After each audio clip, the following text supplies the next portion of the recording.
let me introduce you to my guest. Apart from Wayne, he's probably travelled the furthest to be with us tonight. He's a good friend. He's a good friend of mine. We share so much enthusiasms, so much congruence, so much conversations. Often finishing my sentences. He gets it. Great thinker. Brilliant. You know, that sort of person you can throw in the deep end. He experienced a life-changing episode of COVID. This man, he will tell you his story. A rugby player. I don't know, he might be 6'4". You can see he's a large lad. Yeah. And Corona takes no prisoners. So can we hear his story tonight? Are you ready to hear a story that's going to uplift you? It's going to give you some information. It's going to help you with your decision making. Can we really give him a lovely, heartfelt, warm welcome from the Wellbeing Cafe? Lereko, good evening to you, sir. I know it's night, really late for you. Good evening. Thank you for joining us. A very, very warm and good evening to you, Dr. Kelly, and everyone that's actually on Wellbeing Cafe. It is such a privilege, you know. It's a privilege. It's an honor. It's a pleasure to be back on the CAF. You know, there are a few safe spaces, you know, in this world, and this is one of them. You know, the energy is quite special. The people are quite special. I think the impact that it has just on life, the impact that, you know, the CAF has on every day is something that's very special. You know, I found myself leaning in quite a bit on Wellbeing Cafe, and, you know, all the pearls of wisdom, of honesty, of vulnerability, and just purity that have been shared in this space, you know, sometimes were the thread that just kept it all going, you know. So to all of you, it's a real privilege to, you know, to share your time and messages of encouragement and wellness during what has been quite the journey and the time. Right, so thank you to all of you, and thank you to everyone that's taken the time to join Wellbeing Cafe. I think the last time I was on the CAF sometime last year in July, you know, I spoke about everything under the sun, but probably didn't mention, you know, the one thing that I dedicated quite a lot of self to, the one thing that I've spent the last couple of years really working on, a project that's very close to my heart, a project that's me, a compelling vision that just goes beyond being work, you know. And I did mention that I'm from a very small yet significant town in the Eastern Cape in South Africa called Alice.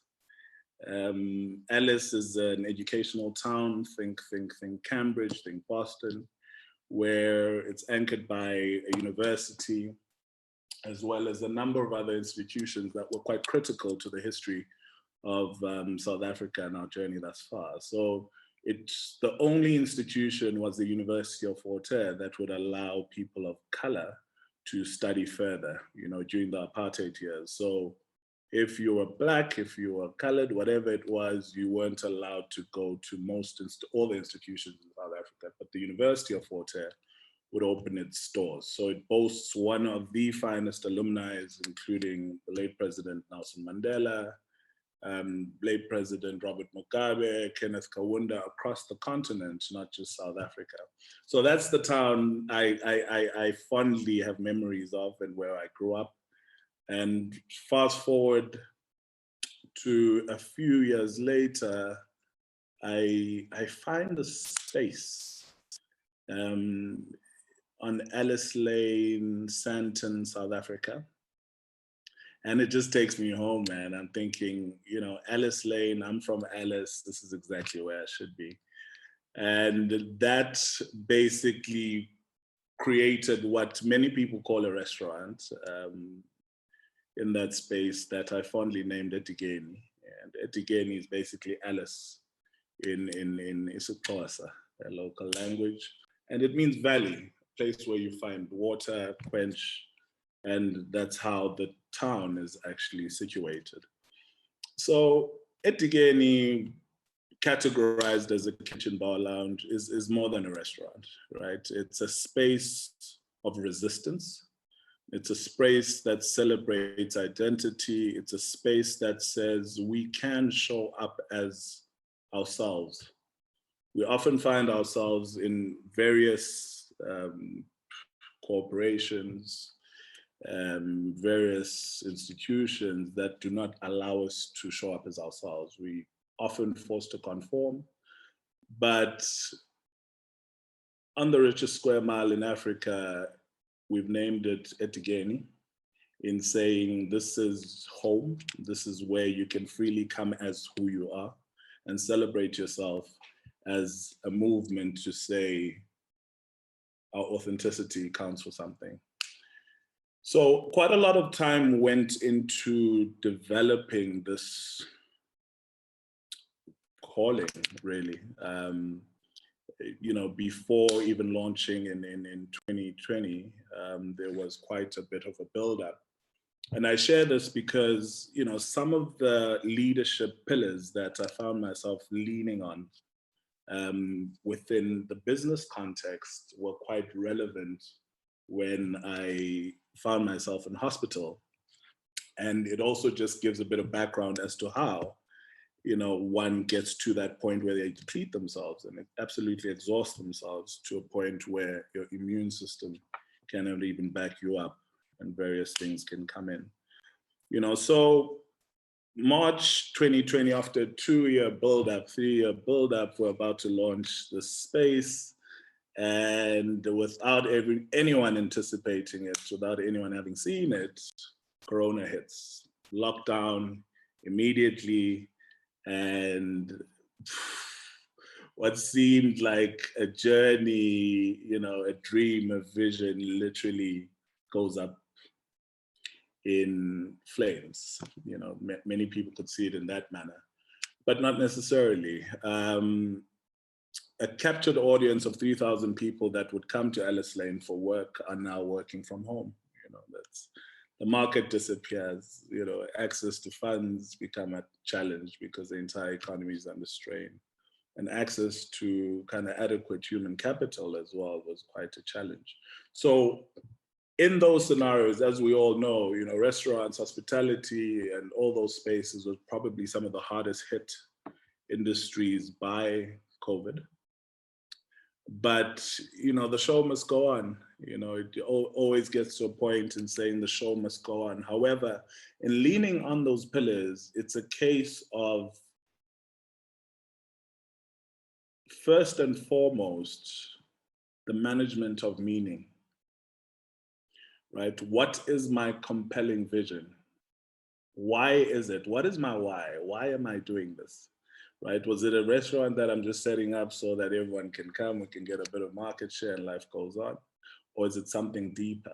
And during that period, I found myself kind of digging a lot deeper in reminding myself and reestablishing that why, right? And say, you can only talk about how great a bowl of pasta for so long. You can only talk about how great your pizza is for so long. However, there needs to be a deeper connection as to why. And that afforded us the opportunity to actually tell the Edikeni story, right? In saying there's actually a town in the Eastern Cape. A lot of people actually know it. The very executives that are in the buildings that surround this place are probably from the University of Fort Hare. This is a bit of the history. This is the significance of the space. Not only do you find food, but it's a space where we are celebrating culture, we're celebrating heritage, and most importantly, identity, regardless of which tribe you come from, regardless of which race you come from. This is a place that we all call home. So that was quite significant in saying, what is the vision? What's the dream? What are the ideas? In keeping this alive during this time that has been there's no path. You need to really chart a path where there isn't a path and find new ground. So that was part of just readjusting the sails to keep it moving. The second pillar is around the management of attention, right? In saying, what is your ability to draw others to you? Where there was a market, it's completely disappeared. What is it that you're going to do in paying attention to how you show up, right? Strength of belief where there's good, there's better, in order to create a new segment, right? There is no market share to try and fight for. Instead, you actually have to find new ways. And how are you focusing your attention in order to create those new market segments? So it really was requiring a lot. The third pillar was around the management of trust, right? Which was quite a key pillar in saying, the people that you've got around you, the people that form part of your team, know what they need to do. You need to trust that. You need to believe that, right? And that's part of trusting the process and saying, we are here, but there's a reason why these people are here. So it speaks to that constancy. It speaks to that level of focus to say, let's still go, and we are going together. And the fourth pillar is essentially just around the management of self, right? Just knowing your strengths, your skills, and your limitations.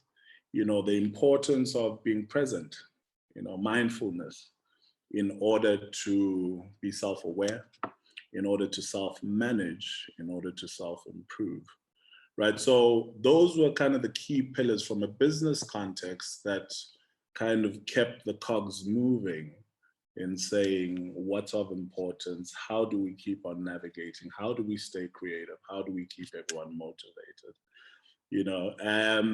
and sometimes we can take passion to a very dark place,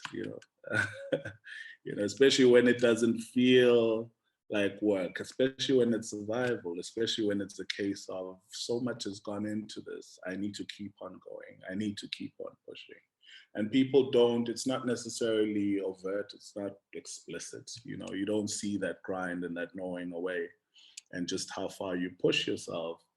And, I believe that was the result of my immune system kind of deteriorating over time. I think by August 2020, I could seriously feel the fatigue. I could feel the burnout. I could feel just being depleted. But I carried on going, right? I carried on going because it was a case of we have to stay alive. I have to see the year through, right? Let's take them to a place where they've never been. The mentals are always there, and half the time it's 80% mental, and it's 20%, the physicality of what you actually need to do. So leaning quite hard on those leadership pillars, but also pushing myself, right? And having a total disregard for my body, total disregard for my state of health. Sometimes I could wake up and you feel the entire world on top of you, but there are people that are waiting for you to show up, right? There are people that are waiting to draw from you, right? And you have to show up, you have to show up within that space in order to keep things moving. So as a general theme, 2020 was really the year of staying alive, right? Literally, and both figuratively and literally. And just that push and that grind really got to a place where I started feeling a lot weaker. Not necessarily weak, I would just have these body pains. I mean, this was early December. And as Mike has shared, I'm quite a buffalo. I'm quite a strong fella. But just to wake up and just feel this pain and just feel this dysfunction. You could feel the system, you could feel your body telling you. And half the time, the body tells us, our bodies do tell us where they are, how they feel. And it's important that we pay attention and listen to them, But there was also this drive in saying, we've ticked this box, we've done this, we've launched the lager, we're getting traction, we've got musicians coming in, people feel safe in the space. So we need to constantly ride that, ride that momentum. Let me keep on going. Let me keep on going. Let me just get to the end of the year, and then I'll finally get my rest. So the fatigue was quite there. And I was in denial, I think, to a certain degree, that I had what had been coined by BBC as the South African variant. Because it was late in the year, it was already at the end of the year that I could feel these symptoms and, stomach cramps, went to see a doctor, reluctant to test because I had to keep on going. Gave me some medication saying, look, you're not showing all the symptoms. If it continues, do come back and let's see what we do about it. I carried on. I think the antibiotics helped. Pain subsided, and I was like, great, I'm fine. Let me back on the horse. Let's keep on going. And 2 weeks later, the same symptoms came back. The body aches, temperature. I still wasn't coughing. I wasn't feeling any throat or nasal irritation. But just a lot of fatigue. I'd still go to Edikeni, but even the team could see I wasn't there, just because I was tired, constantly feeling tired, not eating, no appetite really, and all these cramps. But once again, the show needed to go on. So I went back to the doctor, and the following day I had a trip to Cape Town. I had some meetings down in Cape Town. See the doctor again, not showing any signs, but let's test, and just making sure, here more antibiotics, here more pills. I was just living out of prescription. And I braved it. He said, well, there's no need for you to isolate. You can travel down to Cape Town and then do what you need to do. Let's wait for the results and see. So very next day, I was on a flight down to Cape Town. Managed to function the first day. Symptoms were still there, was quite weak. And that's all I had in me. I literally got back to the house and it was shut down. Struggled through the night, temperature through the roof. And there was a friend of mine that I was constantly speaking to, who's a physician, just telling him some of the symptoms and saying, this is where I am now, this is how things are going. Could barely go downstairs to even get to the kitchen. I'm up all night. Temperature going all over the place. And, he kept on saying, once you start feeling kind of struggling to breathe or some sort of lung or your chest feeling heavy, go to a hospital, find the nearest hospital and check your oxygen saturation, just in seeing that you've got sufficient oxygen that's going into your system. And it was only day 2 in Cape Town that I decided, this is a bit much. So let me quickly just find, the nearest hospital. I'm not being admitted, still in denial. However,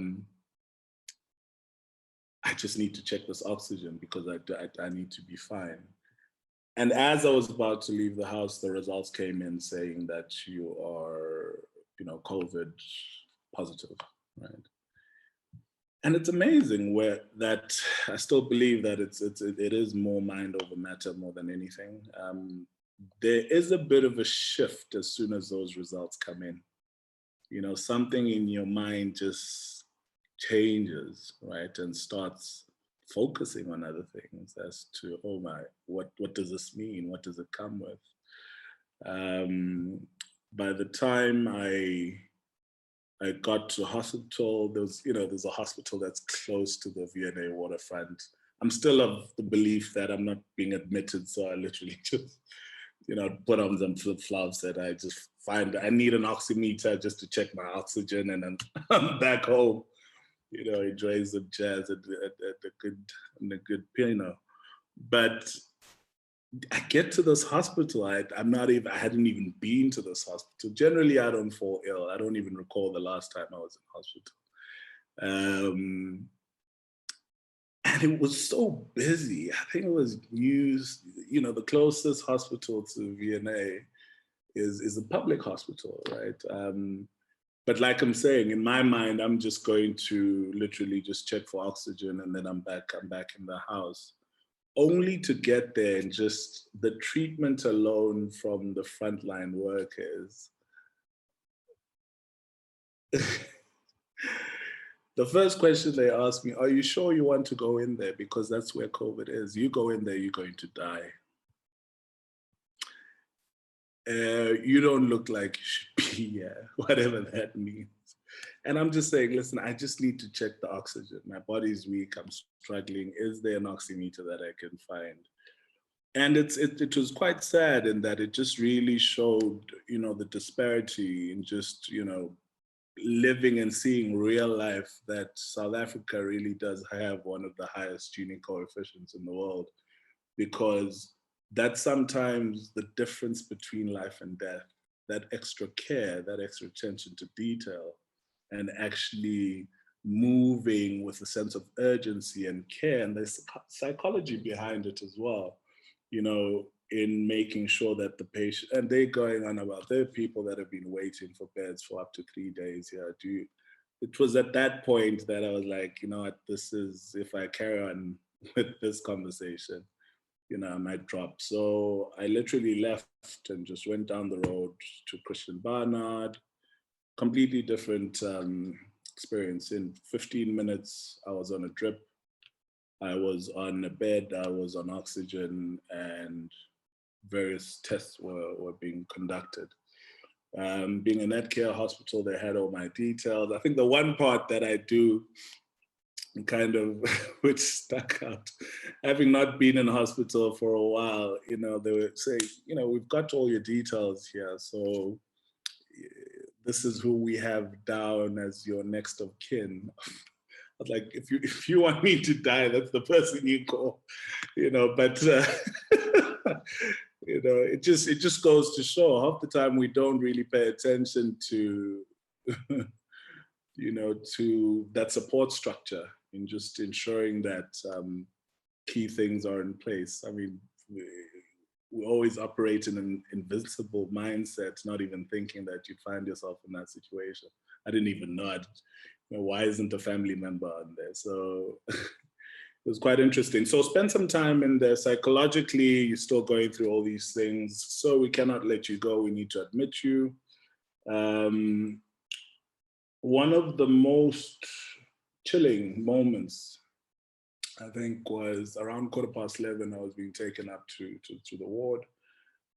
And as we were arriving, I could just see the reaction of the people that were pushing my bed, that something's just happened, And it just so happened, as the elevator doors opened and my bed was going out, I looked to my left only to see a foiled body, meaning that was someone that had passed on, that was actually leaving the very same place that I was going into. And what that does to you psychologically, it's a case of, if he doesn't make it, am I also leaving this place in that manner? So once again, a very, very, very challenging time. Years and years of voluntary isolation were really exposed by a period of compulsory isolation, in saying we need to take better care of ourselves. Now I find myself leaning on the very same leadership principles that I was sharing before, in saying, within this context, what's the management of meaning? Because everything else has fallen away, right? And it's a case of, what does my life mean? What does my life mean? What's the meaning of all of this? And you find yourself pouring down deeper, thinking of family, thinking of children, thinking of what is the essence of your life? What is it that brought you to this place? What is it that you should be doing? What is it that you feel you still need to do, right? So that management of meaning became that much more important during that time. So did the management of attention. Once again, the ability to draw others to yourself, right? Within a totally different context. There are frontline workers that work that space, right? They need to show up every day. They're dealing with a lot, right? Just by showing a bit of good, by paying attention to how you show up, it allows you to draw them closer to you, right? There could be someone that's sharing the space with you, this ward. COVID ward is a very lonely place. COVID ward is a very, very lonely place. No one can go there. No one can visit you. And there could be someone who just needs a conversation. Are you present enough to show up in a manner that allows them to be drawn to you? Whether it's the frontline worker, whether it's a fellow patient. So that management of attention becomes that much more critical in that context. Then the management of trust, right? You've got doctors, you've got everyone around you. They know what to do, right? It's up to you to trust the process. It's up to you to show that constancy and focus, right? In every minute. A day is long when you have COVID. A day is very long when you have COVID. You don't know if you're going to make it out, but you need to trust the process. You need to trust in every minute. You need to trust in every day, and just the gratitude of actually making it through that day really goes a long way. And then the management of self, right? What is within my control, right? Am I being present? Am I being mindful? Am I aware of what's happening around me, right? Is there that sense of self-awareness in order to manage on a daily, by the minute, in order to improve, right? So it really became of such importance, right, to lead even within that context. It's not just about you, right? What is the compelling vision? How do you draw others to you by managing your attention? How do you trust the process? By management of trust. And then how do you manage yourself? All relative, all relative. But the real isolation really began when I left, which is a totally different story. I mean, eventually I managed to get out, and I left, it felt like I was leaving a jail. They're talking about organizing a shuttle to take me home. And I was like, nah, don't worry. I'll sort it out. I just need to get to some sort of familiarity. I just need to get to some sort of feeling. I need to get to home. I need to get to life, right? I need to feel again, so got to the house in Cape Town only to realize I still need to go find food. And I need to isolate. So here I am walking around, going to the supermarket, just trying to, stopping every 10 seconds to catch my breath, because it had actually progressed to COVID-related pneumonia, which is quite, as to how I managed to, well, it was decided that I still had a lot of life to give, right? It was difficult. Every day was difficult. You wake, Christmas Day, I thought was my last day on earth. And it's so difficult managing that attention during all of that, because on the one end, everyone is asking, where are you? I didn't tell my family because I didn't want them to worry whilst in a position not to be able to do anything about it. So everyone is wishing you a Merry Christmas. When are you landing? Are you home? Where are you? On the one end. On the other end, friends are passing away, and you asking yourself, am I next? Am I next? So it's a very challenging space that just needs that management of meaning. It needs that management of attention. It requires that management of trust. And the management of self at a high level. So showing quite a lot of gratitude. I left, once I was strong enough to fly, I decided to brave it and return to Johannesburg, only to get to Johannesburg and experience the same thing, back in the house, I need to go get groceries. And it's funny how all the people that are around you and tell you how great things are, and that will come to Edikeni. At times you don't feel like you can turn to them. So the real isolation really started upon being discharged and leaving hospital, and it was at that point that I decided, let me actually just go home.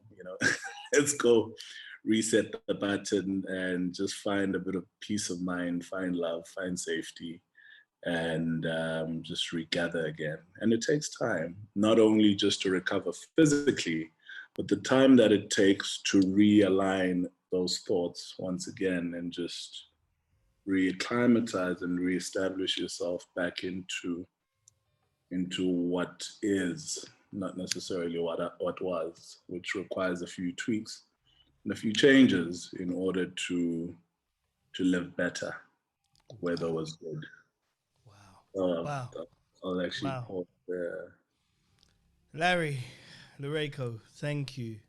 Thank you for sharing such a powerful story of your journey. I remember connecting with you over that Christmas period, and I was concerned. I was seriously concerned when you sent me a picture of yourself on an oxygen mask, knowing at that time there was others who I know that didn't make it. I was concerned. Honestly, I felt, based on your character, I don't know if this actually makes a difference or not, but just the conversations that we've always had where we talk about it's a game of inches. It's a game of a moment. It's the next thought that matters. And just reminding each other at that critical point, I felt hopeful. But obviously I recognize the seriousness of the situation. I just want to remind everyone of the 4 key principles you've alerted us to this evening, whether it works in your business or even at that critical point on your deathbed. And it's not easy to talk about stuff like this because I know people personally who have passed. And there's people in this room who have been affected by people who have passed. So when we say the management of meaning, the management of attention, the management of trust, and the management of self, I think they're 4 amazing pillars that will help us navigate those vicissitudes of life, those difficulties, understanding the meaning of why, etc. Lereko, because I don't know how the time just seems to fly when we're having such interesting conversations, but I've got a few questions for you, if you don't mind. I'm just going to throw them out, and if we could just answer them as succinctly as you can, please, Lereko, just because of time. But my first question to you is about the vaccine. Last week, we had a friend of ours online sharing with us that he is pro-vaccine. He is a medical lawyer, and he shared a perspective. What were your thoughts pre-infection, and have they changed post-infection with regards to the vaccine? Are you pro? Are you contemplating? Or are you against?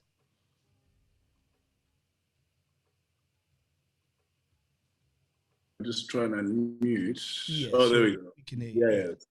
Yeah. I'm pro the vaccine, Mike. I was actually probably one of the first people to register. I think my stance on it, there've been a number of vaccines that have come out, whether it was polio back in the days. Whenever we travel, whether it's to East Africa, wherever it is, you need to kind of vaccinate in some way or another. It's only this week that we actually got the correct vaccine, delivered to South Africa. So I'm pro the vaccine. Well, I'm seriously, having gone through what I I went through. If there's something that will even give, 40% chance of hope, or even 60%, I'm first in line. It's vicious. Corona is vicious, and it's only once you cross that line and you actually experience. I've never in my life gone through anything like that. It's really quite a life-changing experience. And when you come that close to death, it opens you up to a lot of things. Prior to the experience, I was still quite pro the vaccine and saying it's been tested. If I can go through what I went through,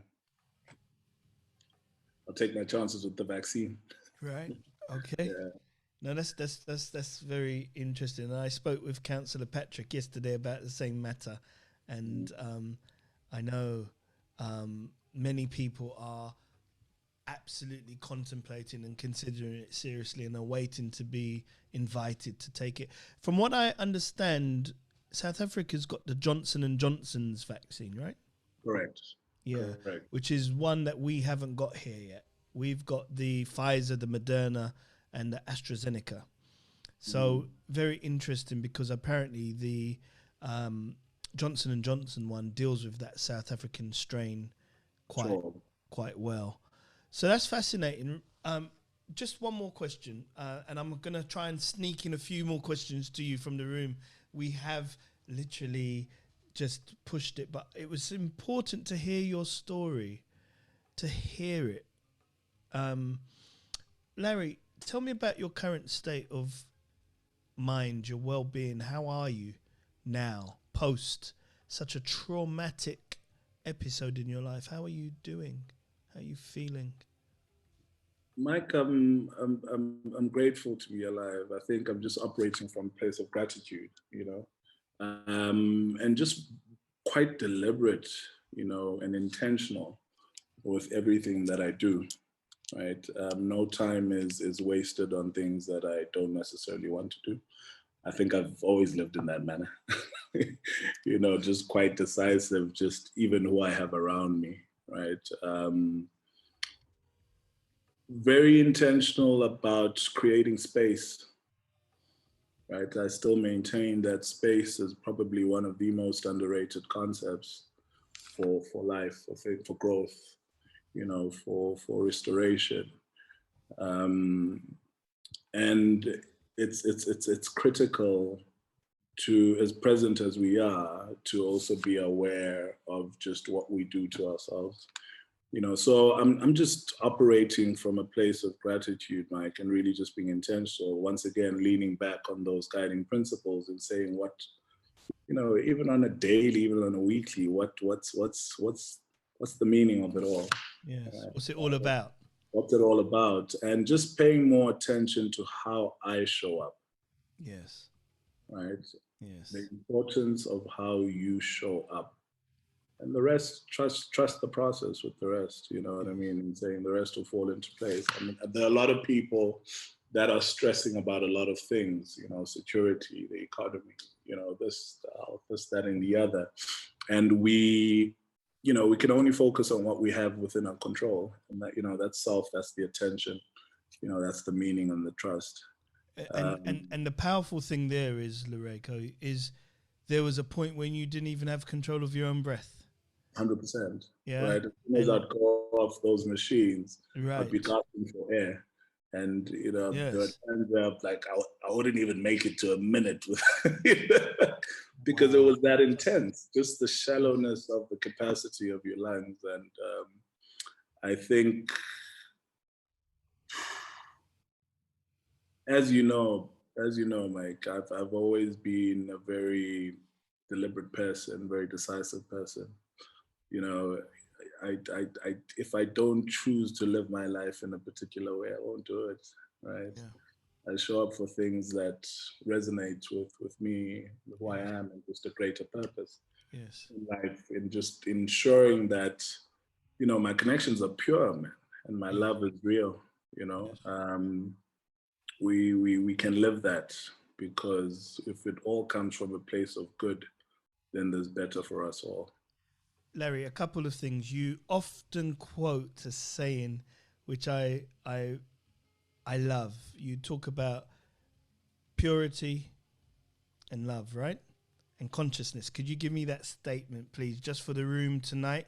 I think that's a really good basis for us to practice those 4 principles you've gave us this evening. Could you tell us about that, please, in a sentence? So yeah, it's just been shaped over time, and just as a way of life, really, and a way of going about things, and just a constant reminder in saying we love at our level of consciousness. We engage at our level of purity. Right? Pure consciousness is where the magic happens. Yes. Yeah. Fantastic. So you'll come across different people and, at different stages, dealing with different things, right? It's the importance of just believing people the first time and meeting them where they are. Yes. Right, is critical, And sometimes we try force it. You might come across someone that's happily in the shallow end, and you're just trying to get them to see things in a particular manner. It's not for you to try and control. Right. So yeah. That's fantastic, Larry. Thank you so much. I want to say hello to a dear friend of mine, another critical thinker. I don't know anyone who's read as many books as this man. Ngobele, how are you, sir? It's great to have you on the CAF. Brilliant. Actually, it's his birthday today. It's his birthday. Happy birthday to you, sir. Great to have you on. And Mother Neslin Sterling and even Adrian, who I haven't seen in the CAF for a while. Great to have you back. And I can see a relative of Lereko, and is it MXO? MXO? Welcome. Yeah, What's the connection, Larry? No, that's my brother, man. That's hey, your brother. Mine. Yeah, just okay. Quite a strong and spirited individual that always guides me. I mean, there's some beautiful people that have joined, that have been extremely supportive. Yes. Of my journey. This is Mandy Snook, who's actually based that side, has really been a pillar of strength. Police and everyone really that's taken the time to dial in. It's all appreciated and comes from a very genuine place. Yeah. Councillor, good evening to you. Please do go ahead and ask Lereko your question. Yeah, well, it's really a comment, really. Thank you, brother, for sharing. There's a lot of people that I know that's got COVID and won't go to the hospital. They'd rather suffer at home. They'd rather die at home than go in the hospital, because it is said that the COVID is actually in the hospital. Thank you for your sharing your journey. We're all on a journey. After hearing what the gentleman had to say last week about doing the vaccine, and I was one of them that wasn't really interested in the vaccine. But soon as I finished on the chat last week, I booked 2 slots to get the vaccine done. So my wife had it done a couple of days ago, and it just happens because I'm a counsellor, they just hooked me up as well. So we both had it done at the same time. So as to say side effects, apart from a sore arm that I would have if I was having an injection going to any part of the country, I haven't got a problem. As for the lady, she's disabled now, and it just seems like it's just like a trick for her. She hasn't got no side effects, nothing. It's just like she just went for the journey. I don't think she knew what happened to her. So yeah, thank you for that. Thank you for that, and that's really encouraging. That we must encourage our people that when they're not well, they need to go to the hospital, regardless. Thank you. Thank you, Councillor. And that leads us on to the third pillar that Larry shared with us today around management of trust. We've got to trust the process. We've got to trust something. And I just want to reiterate the whole thing around reducing the fake news, because that can really set you off and you feel you're invincible. And if there was one person I would put up against COVID that it can't affect him, would have been Larry. But it's not a respecter of persons. It can take down the best of us. So we've got to be pragmatic and wise. Shayangs mentions, Larry, that she used to work in Alice Lane. It brings back good memories. And we've got D-Dubs, who's commented. He said, beautiful, just beautiful, Lereko. Thank you. Lereko, would you please put your purity, love and consciousness mantra into the chat? Please, Larry, that would be great. And, oh, you've done it. Well, you're ahead of time. Well done. Okay, we've got time for one more question. Is there someone who may just want to pull on Larry to see where he's getting his tenacity from, his audacity to go back into that space and to function meaningfully, trust in the process, putting those 4 pillars back into work? I know personally Larry didn't post anything on social media for a whole month, which is complete antithesis to who he is. If you could just leave us with one sentence to just let us close off tonight. Sentence, I'd say be present in every single moment. Every moment counts, every moment counts, and you need to fill it up, fill it up with your essence. Fill it up with all that you are and be deliberate, Don't soak it up. Don't waste time, Let's be deliberate and share ourselves with the world.